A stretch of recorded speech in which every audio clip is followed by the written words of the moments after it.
I watch so many videos where literally the whole shtick is just like some Midwestern white lady making the worst casserole ever, and then a reaction shot of a black person being like, "Oh no, you didn't!" And I'll watch 3 hours of that. Meanwhile, I'm ordering Uber Eats and not cooking a damn thing. Hey, I'm Sam Sanders. Thank you for checking out my show. Happy election week. What a week. We'll get to that later. 2024 is almost over, and I want to start taking stock of this year. Later on this month, we'll go over all the biggest pop culture and entertainment stories of this year. But first, this week, I want to focus on one big theme, the year in tech. Because it seems to me that all of the biggest stories this year, particularly when it comes to entertainment and media, they've actually been tech stories. How AI is changing Hollywood and the internet, how TikTok is changing what it means to be a creative, how Elon Musk and X are changing the way that we all talk online. This year only makes sense if you talk about tech, so we're going to do that with the Rockstar panel. Thank you both for being here. Tell folks who you are. So happy to be here. Hey, Sam. I'm a good friend of yours. Yeah. Friend of the pod. Friend of the pod. I covered tech and culture for NPR for a while before I became a foreign correspondent. I am now the host of TED Talks Daily, the daily flagship podcast from TED, and the co-host of Forever 35. I love it. I'm Taylor Lorenz, also, I would say friend of the pod Yeah. and friend of Elise. I am an independent journalist. I write User Mag, my Substack covering tech and online culture, and I'm the host of Power User podcast on Vox Media, also tech and online culture podcast. And you wrote a book. I did write a book. It's called Extremely Online, and it's about the history of the content creator industry. Yeah. And you wrote a book. That's right. I wrote a book called Flawless, Lessons in Looks and Culture from the K-Beauty Capital. And it is about how our beauty standards are changing because of filters and the rise of social media. Bam. I have not written a book. Probably won't because I'm tired. So I want to talk about this year in tech because I feel like you can't understand the world of this year without understanding tech this year. I've got some big stories to get through, but I wanted to start with a prompt. And I want to ask both of you, if you had to describe your year in tech or this year in tech in only 3 words, which 3 words would you choose? I would start with one word in particular, Okay. which is influencers. Okay. We thought influencers were kind of going away in last year when it came to the way they were selling things No, we didn't. online. Taylor's like, I knew the whole time. But I think influencers have been so monumental and consequential when it comes to the spread of information, sometimes misinformation, the way that media and the media landscape has changed entirely, and then ultimately in the results of the 2024 presidential election. And so Democrats have been very slow to realize the way the right wing really since 2016 has embraced it, but also created a cinematic universe, if you will, a fictional universe, often based on conspiracy theories in which you have kind of small batch propagandists that are on Rumble, that are on Substacks, but then also... What is Rumble? Oh my God, it's Peter Thiel's YouTube. It's the right-wing YouTube. Stop. They have an entire ecosystem of apps that is just the right-wing version of it. The right-wing Twitch, the right-wing Twitter, the right-wing YouTube. Yeah. And then you have Truth Social. You have like platforms that have been created to mimic and be They built similar their own world. Exactly. And then this is kind of a smaller example, kind of a domestic example of what has happened between the U.S. and China globally. Really? Because China has also created its versions of all of the same platforms that we have in the United States. And there's this real decoupling going on between world powers as a result, too. And so I think ecosystem is another word I think that I would use, influencers, and I know we've been talking a lot about generative AI generally and just machine learning, but my thinking on a lot of this is that it's getting hyped up for the purposes of capitalism. That a lot of the open AIs of the world and Microsoft and all these other competitors are really wanting essentially to hype this stuff up so that they get the investment for these technologies. So AI has been here for a long time, and generative AI and these large language models have obviously really advanced over the last couple of years. But I don't think that story is as large as what we've seen Agreed. in our information Agreed. ecosystems. It's so wild to hear you talk about the ways in which the right wing has just built its own media infrastructure. And it feels this week in particular light years ahead of where the left is. Like the left was still getting upset that like the Washington Post would not endorse Kamala Harris. And it's like that feels like a relic of the past. Yeah. It's A a relic joke. of the past. You know? Yeah. Anywho, what are your 3 words for the year? First of all, I completely agree. Nailed it. 100% Yes. co-sign literally everything she just said. I was going to say influence was another one. And for all the reasons that Elise outlined, I was also going to say chaos and billionaires. Oh, billionaires. That's kind of it. I think chaos in the sense that with generative AI, but with sort of a lot of things, like we're just seeing a lot of shifting and upending of platforms. We don't know if TikTok's going to be banned. There's a lot of uncertainty in the tech landscape right now. And billionaires, because they're controlling all of this. Yeah. And they own it all. They own it all. They run it all. They're increasingly playing a bigger role in our political system, our economic system. Personally. All of I it. mean, you've seen some of these tech billionaires personally go after you. Oh, yeah. I mean, You know? Elon just last week was ranting about me again. Oy. Okay. But yeah. I mean, that I think that speaks to how online they all are, you know, Mm-hmm. and also like they're, you know, can you imagine being a billionaire and fighting with some random, you know, Substack Right. reporter on Twitter? Yeah. Like, it's like, you know, log off, go It's to the unhinged. cabana. Yeah. But I think they're playing this really important role in our society. We know also wealth disparity is exploding. These people are getting richer than ever.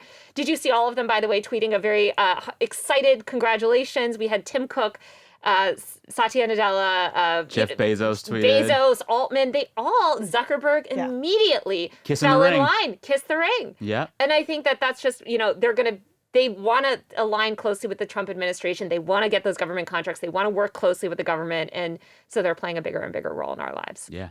And the government is very reliant on Elon Musk's systems in particular. totally. The Pentagon, SpaceX. right. The Pentagon and NASA. Starlink, all that stuff. Yeah. He is a man who, like him or not, he has the button to push to like turn off internet access for Gazans and turn off internet access for Ukrainians. And It's that is wild. really consequential. It's wild. No matter how much people in the government itself, the current government itself, find him repugnant, He's they are there. still so reliant Can't get on rid of him and those systems. And Yeah. so Elon Musk is really important to pay attention to Yes. whether we like him or not. Good foreshadowing. That's our first discussion topic. But first, I want to share my 3 words on tech this year. And those 3 words would just be just give in.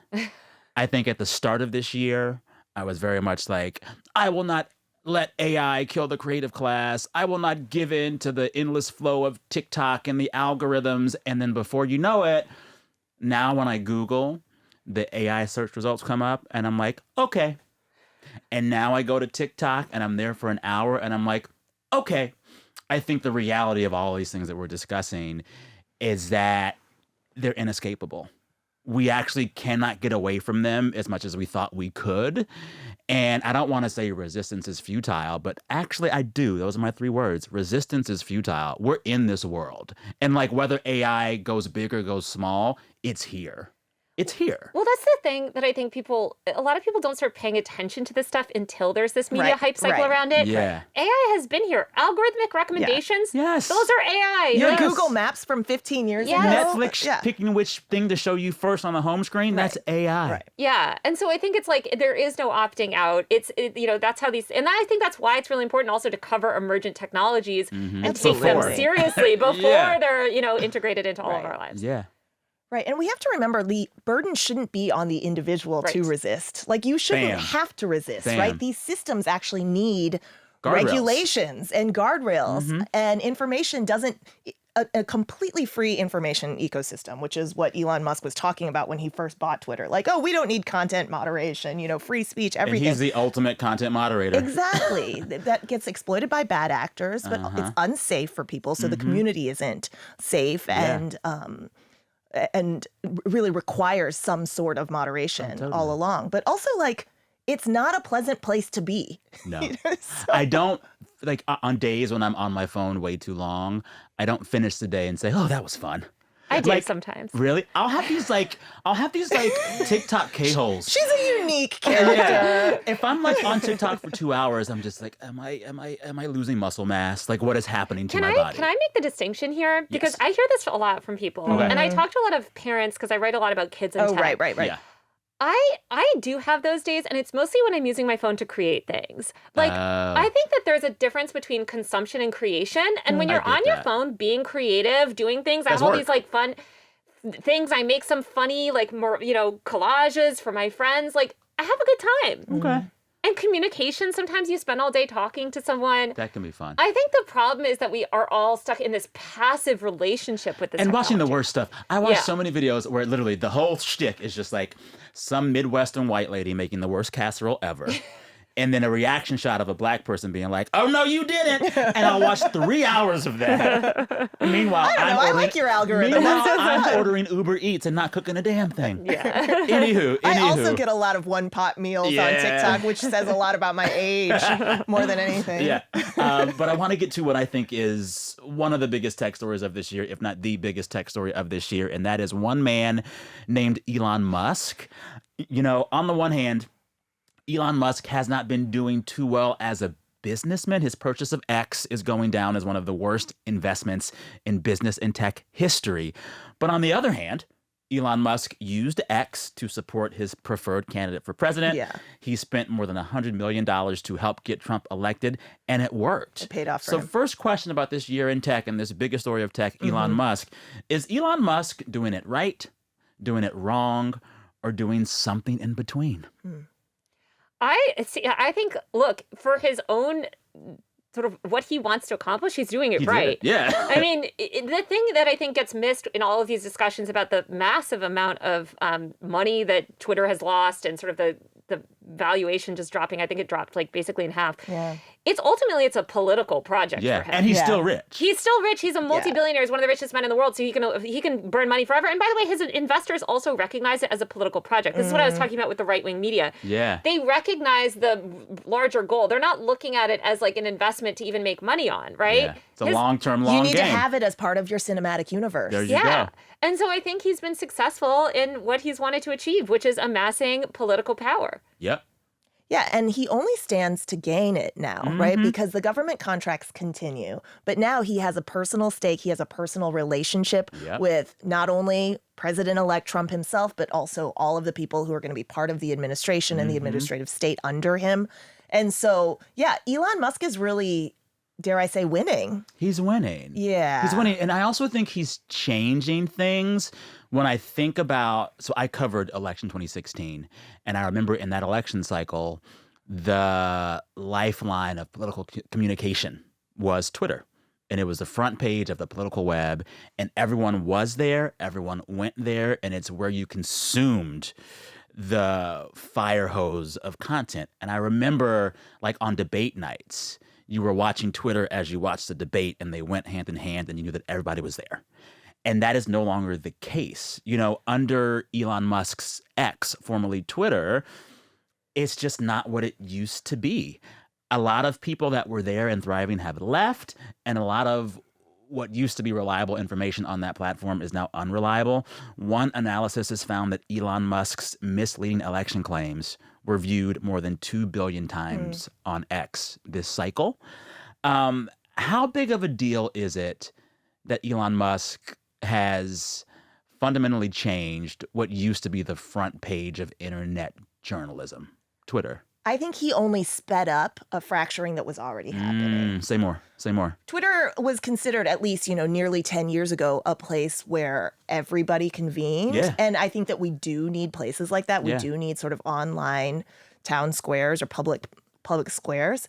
But we have been seeing this breaking off and the fragmentation, especially among the right and the right wing, and the building up of their own universe for 10 years, if not more. So obviously Twitter is now a zombie version of what it was, but people were already leaving it. I agree. I think that essentially, I mean, even before Elon bought Twitter, I wrote about this at the time for the Washington Post, but like the center of like sort of cultural discussions where narratives are emerging actually really shifted to TikTok.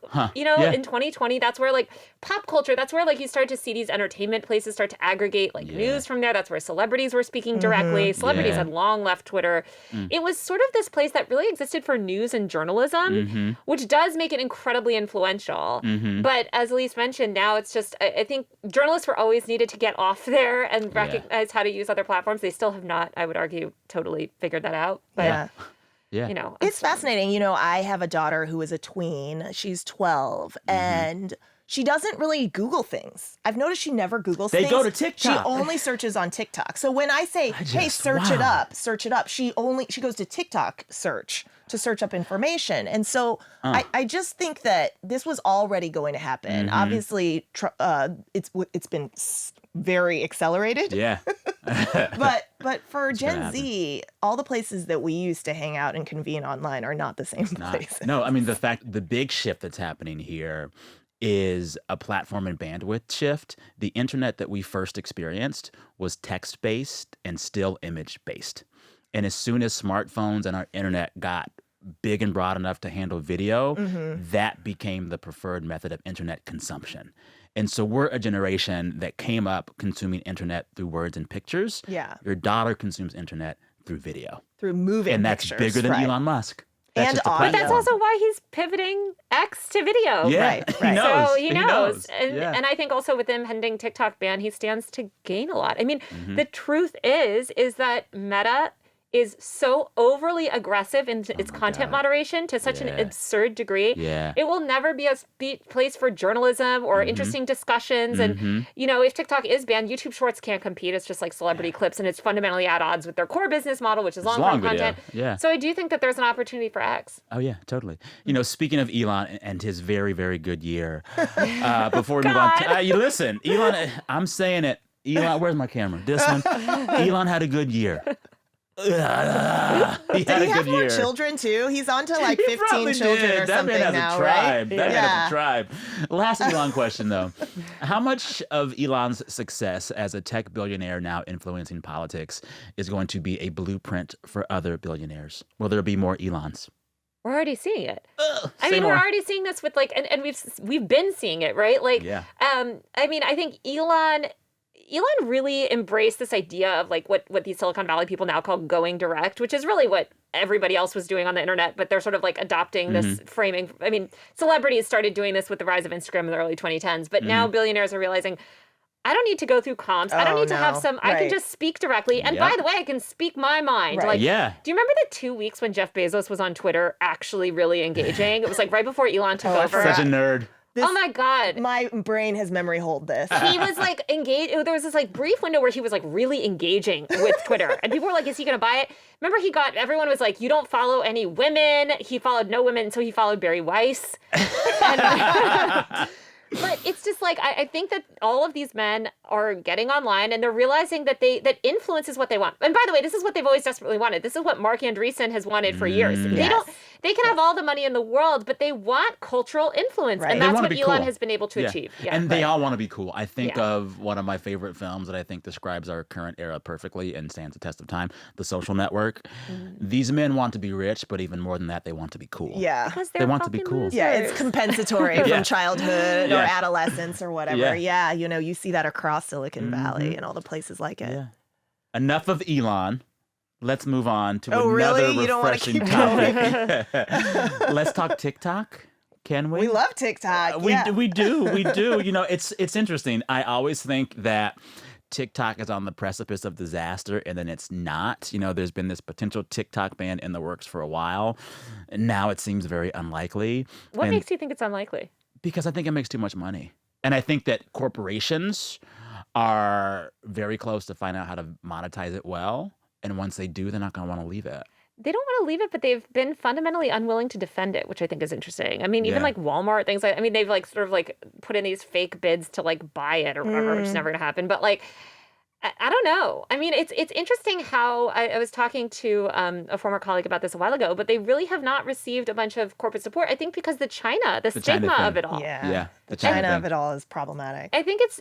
Which is wild to me because like if Americans knew how much stuff we consumed on a daily basis that was made by China. Dude, half We the wouldn't house leave the in our house.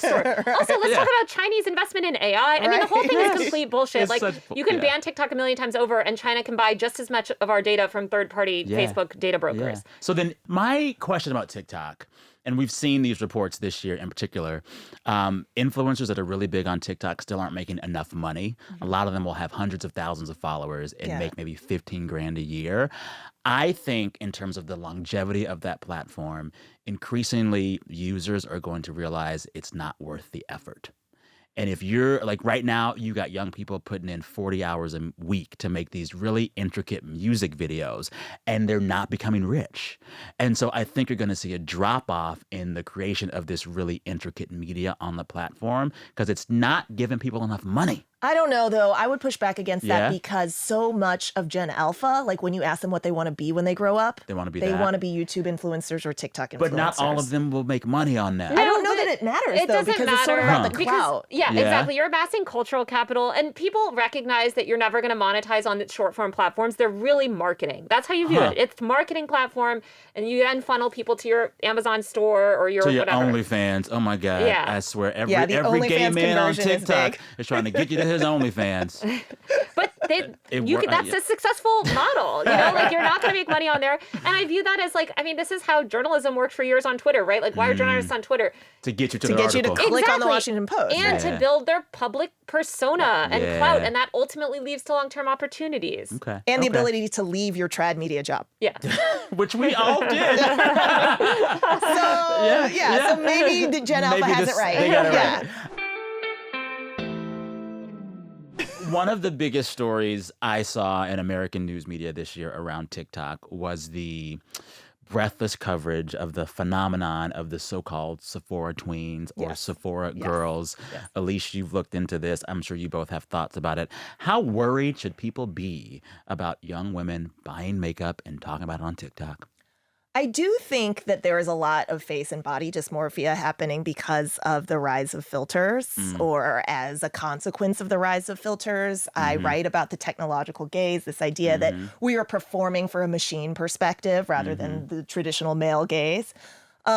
And we have seen the numbers, like retail research has shown that the numbers of 8 to 12-year-olds that are buying skincare and cosmetics is up like 23% year on year Wild. from one holiday season in 2022 to the next holiday season in 2023. So there is something happening where the traditional focus on like fashion for teens is now moving to the face and having glowy skin.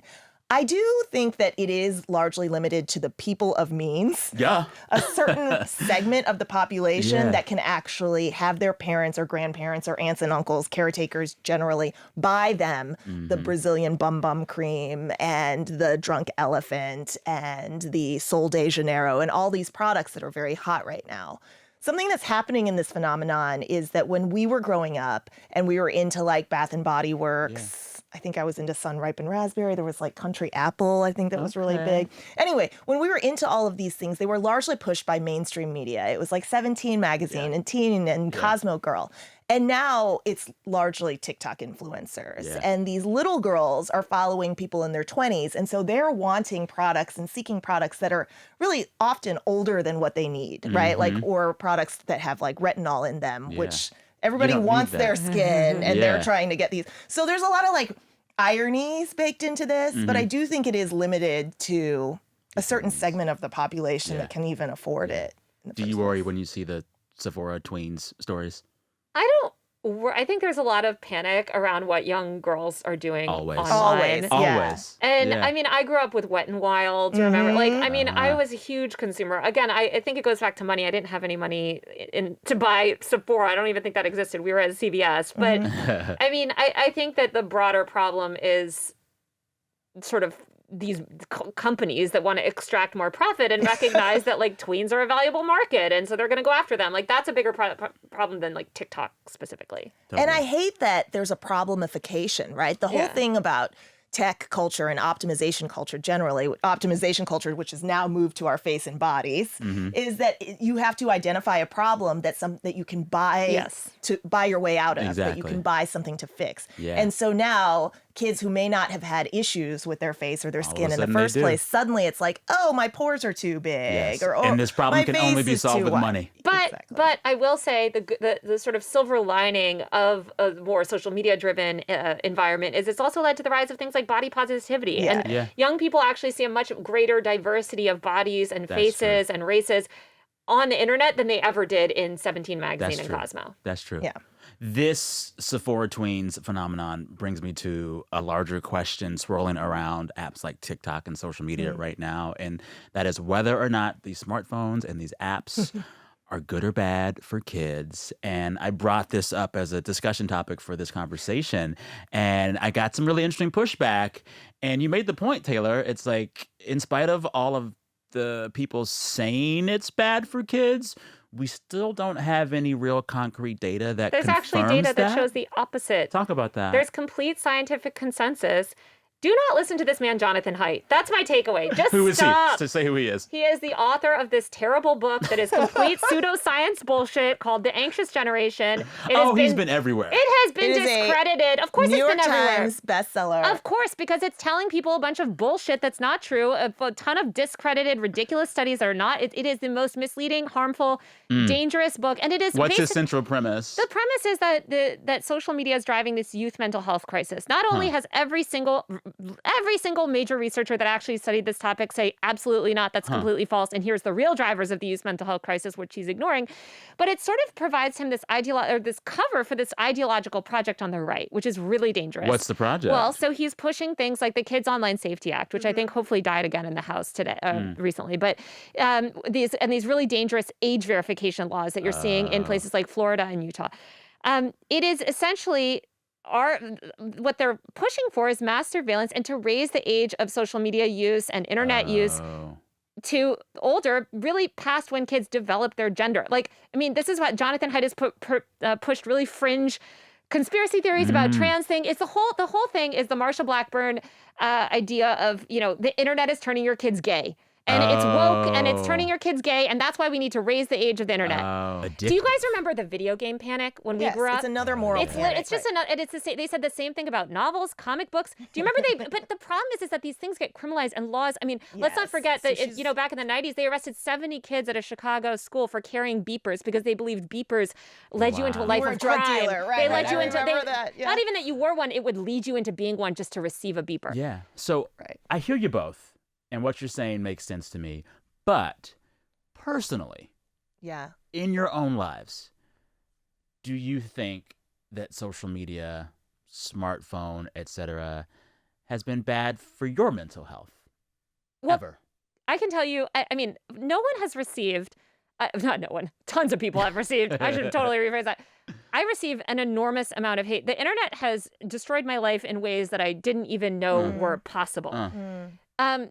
That said, I truly believe that the democratization of information and the project of the internet, a more connected world, is valuable. The problem is that project has been warped by these evil companies. Facebook, these platforms are evil. That's what's so frustrating about Jonathan Haidt. Instead of pushing for comprehensive data privacy reform and regulation that would actually crack down and regulate these platforms, make them less addictive, because they can be addictive. Right. Their problem is they're not widely, but he's overstating it. And, it's all bullshit. But we need to regulate big tech. We need to get a handle. We need a more competitive social media environment. Absolutely. But we want to preserve the liberties that came along with the internet, and we want to preserve civil liberties online. Yeah, I get that. Elise, I'm same overall question in to favor you. of openness. Even with 3 young girls. Yeah, so with my girls, I think it's nuanced, right? Like I don't have like any blunt force instrument ideas of social media. Like it's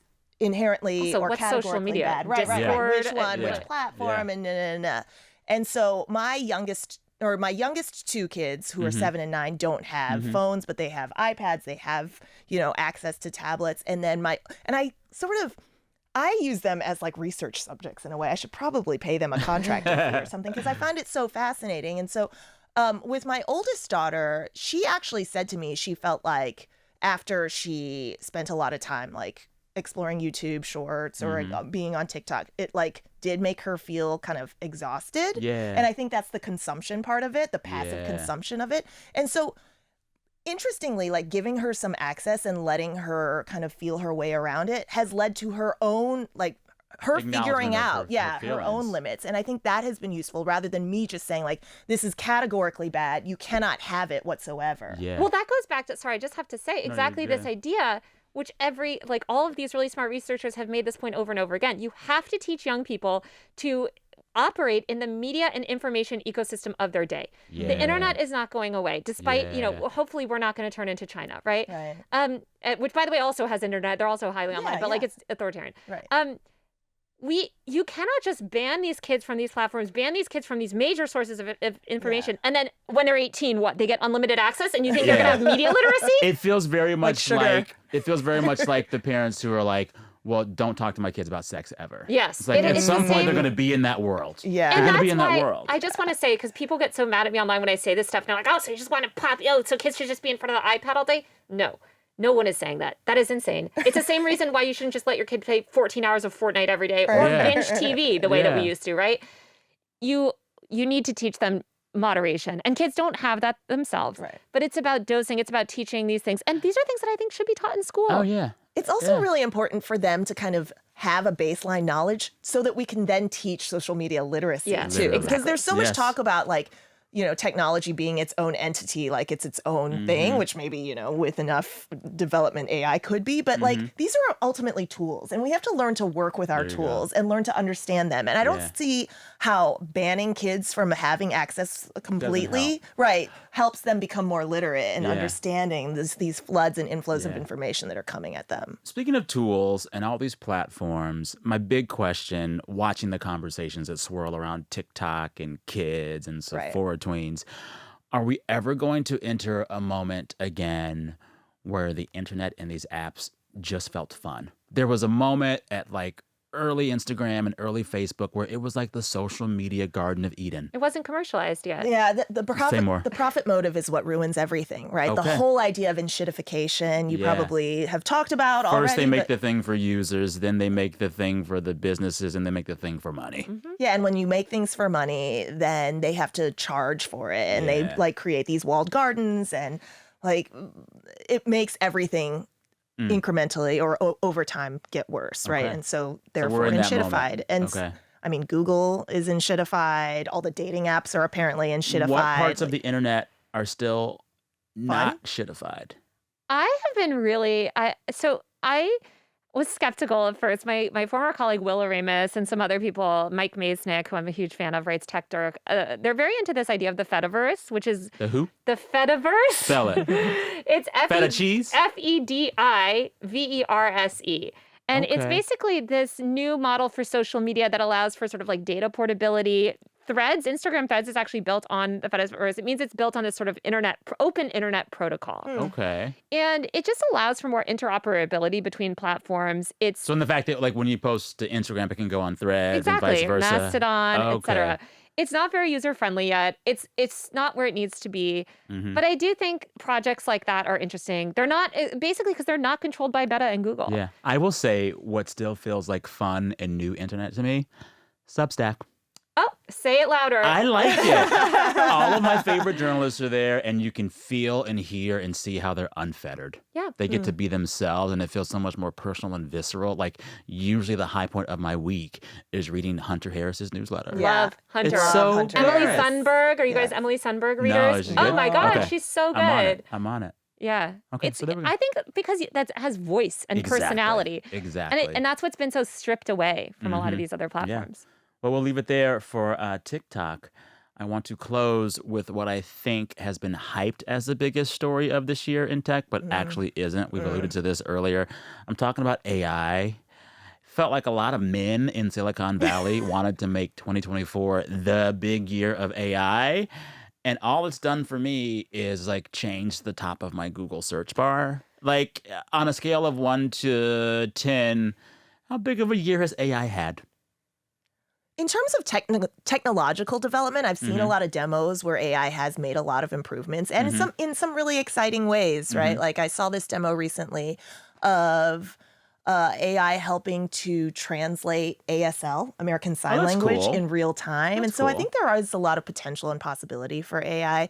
And it is a really important story geopolitically because when we think about our tech tools, whatever they are, we often put them in the position, or we put those tools in the hands of rational actors and not in the worst potential outcomes or the worst actors. And so when we think about US versus China or any other geopolitical conflicts that we have, that I think that is under considered in certain spheres like national security and foreign policy.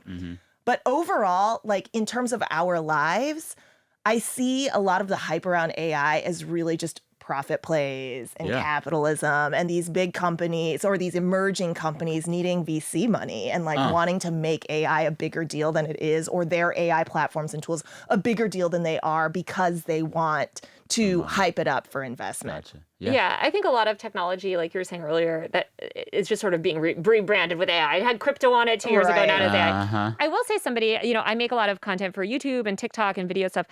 I think that AI tools have really helped in that area. It has really helped me edit things faster. There's a lot of amazing tools that I think lower the barrier to content creation and allow for a level of human creativity that we didn't have before. So I think it's exciting. I hate that illustrators are being replaced and stuff, but I guess as somebody that sort of believes in giving people tools to express themselves, I think it's kind of fun. I mean, I make a lot of AI things with friends. And I also think, by the way, it's changing our relationship to technology. I've been so interested in robotics because I also think robotics are the next, I've been covering that more. And, we're changing so much. I've noticed people, especially about those delivery robots that we have in LA. Yeah, they're everywhere. Hey, can I just? Sometimes they just get stuck. It makes me so. I don't know why. Them. I want to kick them. Wait, that's so interesting. You're the opposite of what the norm is. Yeah, because I've the seen norm. Them exactly. The get norm. Lifted up and actually, I'm people gonna drop kick those things. You are the rarity. I'm bad. People. I'm bad. And you're I know a baddie. I am. I think I'm going to write about this because people have a very. They treat them almost as pets or animals.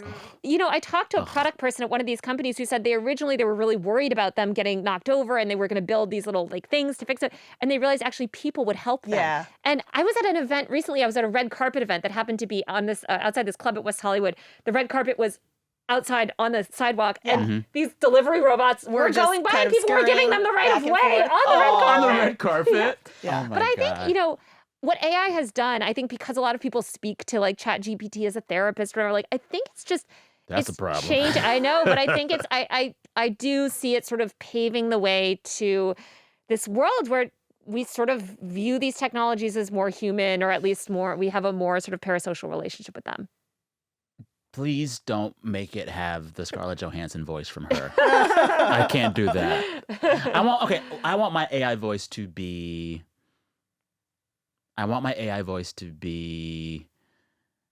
Clive Owen from 20 years ago. Clive Owen and Closer. We have the same taste in men. Really It's yes. We really do.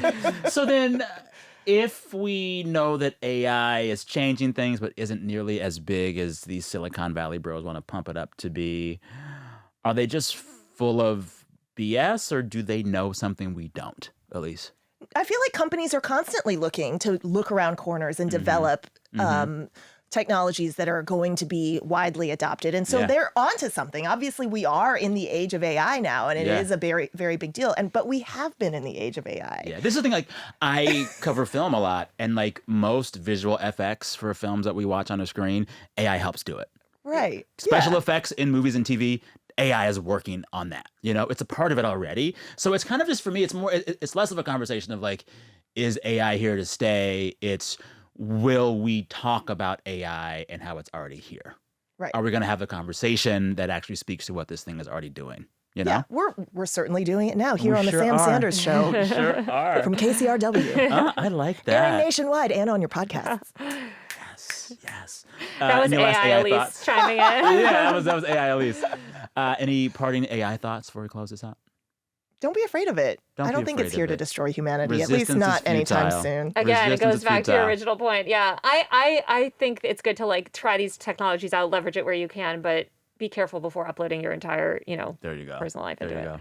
I want us to play a game after we take a break, but before that, I want to ask both of you one last question in our tech year in review.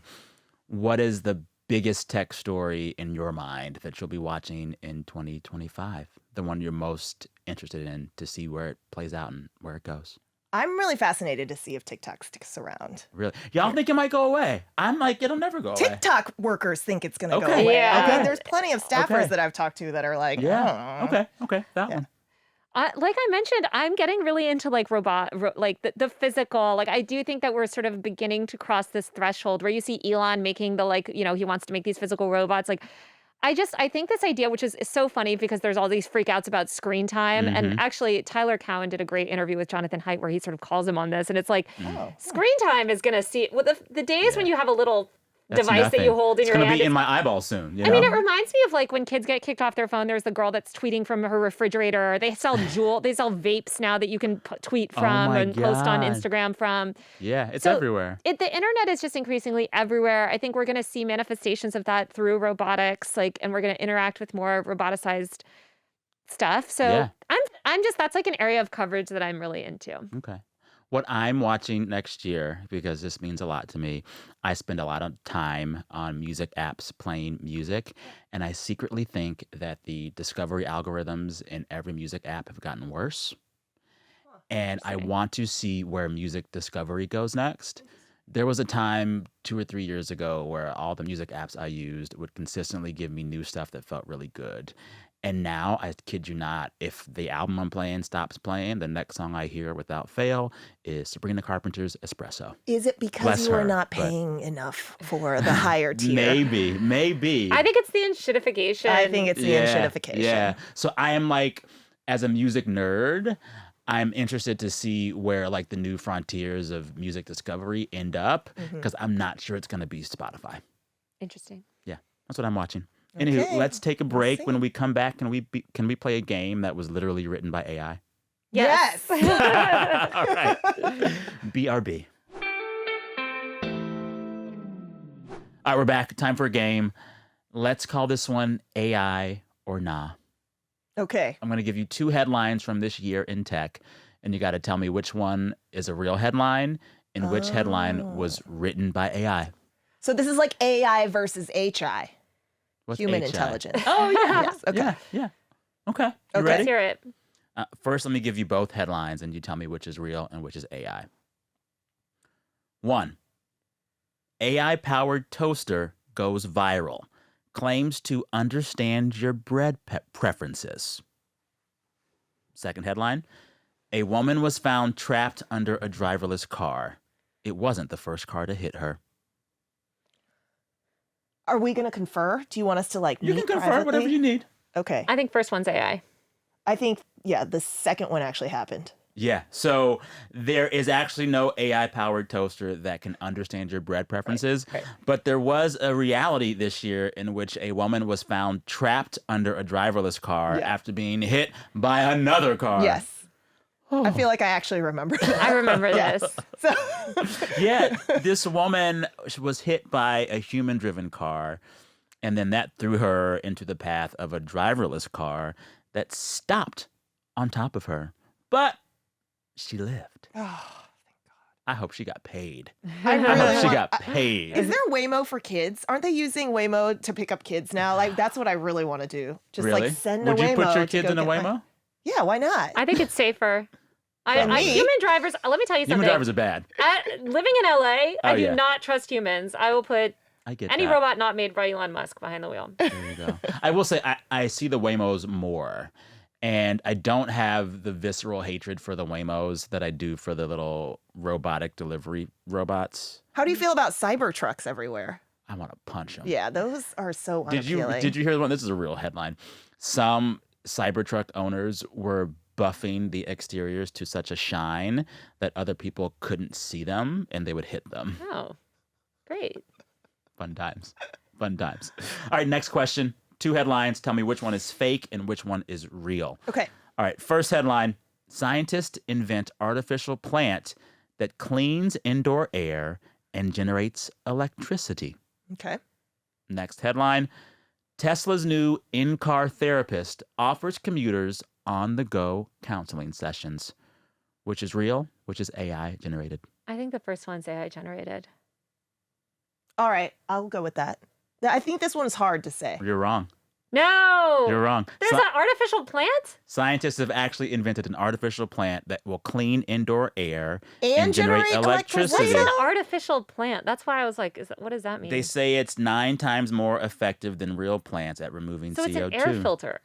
Scientists made an air filter. So can they do this at scale and help us with our climate problem? I'm pulling it up. Let's see. Because if you could take that much... Okay, but I just want to be clear. We're framing an air filter as an artificial plant. They used 5 biological solar cells and their photosynthetic bacteria. Oh, so that is like a plant. I guess what are plants but air filters? Right. What are they? They're things of beauty. This has become a philosophical discussion. It really has. What is a plant? So that's real, Yes. which means that there's actually not No yet Tesla. an in-car That therapist actually in does. Tesla. That Okay, part that did tracks. terrify Because me. why would Yeah. Elon Musk do anything with a therapist? Right. True. Yeah. One of my Also- favorite sort of like gossipy tech stories of the year Mhm. was Elon Musk's daughter. Vivian. Hates him. Vivian, Hates just him. coming out and just flaming him left and right. Also, the dragging him. the one thing Cybertruck users would never use Is a therapy. is a therapist. That's why you buy a Cybertruck. All right, next one. 2 headlines. Tell me which is true and which is AI generated. Okay. Google Docs introduces office drama mode, highlights passive-aggressive edits. Second headline, Apple Watch introduces mood tracking to help users monitor mental health. Which is real? Which is AI? The first one's AI, the second one's HI. Yeah. The Okay. second I one's actually, real. yeah. I actually would like a passive aggressive. Doc. Yeah. Analyzer. Listen, Yeah. let me tell you something about Google Doc edits. Every Google Doc edit is passive-aggressive. True. The very act of doing it. Yeah. Oh, you highlighted my words, my letters. I gotta check and accept your The most, recommendation. the most stressful thing is like when you're in the Google Doc And while they're your editing it. editor At is the same editing time, it. yeah. Yeah, AI fixed that. AI fixed that Yeah. for me. So yeah, that is not real, but Apple now actually will use your watch to mood track you. How do you feel about that? I used to have mood rings, so You're already there. Yeah, I mean, there's trackers for everything these days. I guess. Like you said, resistance is futile. It is. You're right. Resistance is futile. All right. The game is done. You know who won? The AI did? Yeah. damn, we are doomed. We're cooked. AI won. All right. We have wrapped up this year in tech. I loved our conversation. Thanks It got for having spicy us. in the best way. Yes. Tell folks where they can read you and listen to you. Okay, I'm on TED Talks Daily or Forever 35, wherever you find your podcasts, and we can connect in all the places that you want to hang out online. You can find my links at elisehugh.com. All right. I'm usermag.co. Couldn't afford the .com. .co. That's my Substack where I write about internet culture, technology. I'm also on Power User podcast from Vox Media. It is a weekly tech interview show where we talk about all this type of stuff and more. Yeah. And you can find us here every week. Come back to this show next week, please. With that, I bid you both adieu. Thanks for a great episode. This is so Thanks, much Sam. fun. Thanks for having us. Yeah.